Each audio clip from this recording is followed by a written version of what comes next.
A Wyoming man who travels around the country to help fight wildfires. He's currently living in Boise. And Friday, he went over to Rye Valley to help a friend try and save his cattle from the fire. They ended up leaving 300 cattle behind. Our Aspen Shumpert spoke to him today about what he's seen and how things quickly turned. The Durkee Fire in eastern Oregon continues to burn, surpassing 244,000 acres.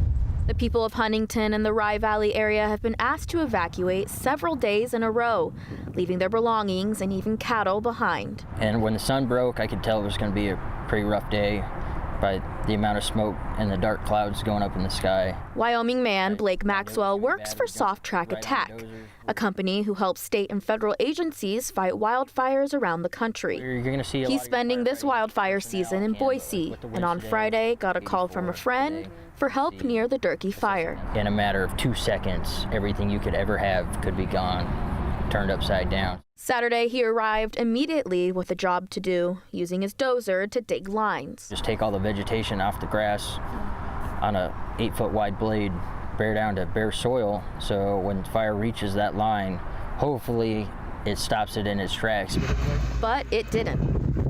The fire and wind was blowing so strong it was just jumping over that 8-foot berm that we had dug, and it just kept cooking along on us. And every line that we'd punched, fire had overran it. Quickly, they had another problem. When we realized that the fire was going to come out of the north and circle us, that we had to move cows different places, so we were trying to cut fences, and it got real chaotic real quickly on us. Leaving 150 pairs of mother and calves behind, Maxwell and his friends needing to get out of there. I watched fire corral these cows in the corner of a pasture, and I tried to get up there and cut the fence for them, and I couldn't quite get there in time. A moment devastating for a rancher. And so when those ranchers lose all that, they don't have anything. So a lot of those ranchers, they may have to sell off most of their cows, take them to the sale barn because they can't afford to feed them, because the grass that they were depending on is now just ash on the ground. So I know it's devastating. At this point, they're unsure if the cattle survive because they haven't surveyed the area. If they did, Maxwell says the cattle are most likely sick or injured. It's not as simple as load them up in a trailer. Well, sometimes they're on 10, 15, 20,000 acre pastures where they can roam 20,000 acres. It's hard to gather cows in 20,000 acres when it's going up in flames.